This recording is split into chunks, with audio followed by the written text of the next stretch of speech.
به زبان آلمانی با سارا خوش اومدید. موضوع ویدیو امروز اینه که چطوری میتونیم به زبان آلمانی اسم این نفر رو بپرسیم یا اگه کسی اسم ما رو پرسید چطوری بتونیم جواب بدیم.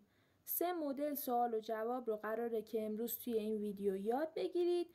پس ویدیو رو تا انتها ببینید و یادتون نره که کانال یوتیوب ما رو سابسکرایب بکنید و بریم که شروع کنیم.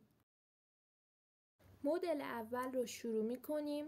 2 تا حالت داریم. حالت رسمی و مؤدبانه که توی این حالت از ضمیر شما استفاده می‌کنیم و حالت غیر رسمی یا دوستانه که توی این حالت از ضمیر تو استفاده می‌کنیم. مخاطبمون تو هستش. سوال اول رو با هم دیگه بشنویم. Wie heißen Sie؟ Wie heißen Sie؟ Wie یعنی چطور؟ heißen یعنی نامیده می شوید، نام دارید. Sie هم یعنی شما. چطور نامیده می شوید شما؟ یا همون اسم شما چیست؟ نام شما چیست؟ این برای حالت رسمی بودش. Wie heißen Sie؟ خب الان بریم حالت غیر رسمی. Wie heißt du؟ Wie heißt du؟ چطور؟ نامیده می شوی. دو هم یعنی تو. نام تو چیست؟ چطور نامیده می شوی تو؟ Wie heißt du؟ پس برای حالت رسمی Wie heißen Sie؟ برای حالت غیر رسمی Wie heißt du؟ خب مدل دوم. دوباره 2 تا حالت رسمی و حالت غیر رسمی داریم. تو حالت رسمی سوالمون به این صورته. Wer sind Sie؟ Wer sind Sie؟ Wer یعنی چه کسی؟ کلمه پرسشی هستش.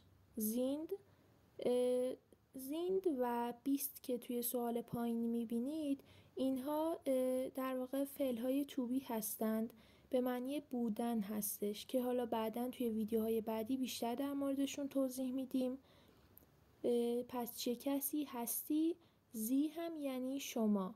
چه کسی هستید شما یا همون اسم شما چیست؟ حالت غیر رسمی یا دوستانه رو اگه بخوایم سوالش رو بخونیم به این صورته که ور بیست دو. ور بیست دو. ور بیست دو. چه کسی هستی تو؟ اسم تو چیست؟ مدل سوم. حالت رسمیش Wie ist Ihr Name؟ Wie یعنی همون چطور، ist هم یعنی هست، Ihr یعنی شما، نامه یعنی نامتون، اسمتون. Wie ist Ihr Name؟ اسم شما چیست؟ نام شما چیست؟ حالت غیر رسمی Wie ist dein Name؟ dein یعنی تو، نام تو چیست؟ Wie ist dein Name؟ خب الان میخوایم یاد بگیریم که در پاسخ چطوری باید جواب بدیم و اسم خودمون رو بگیم.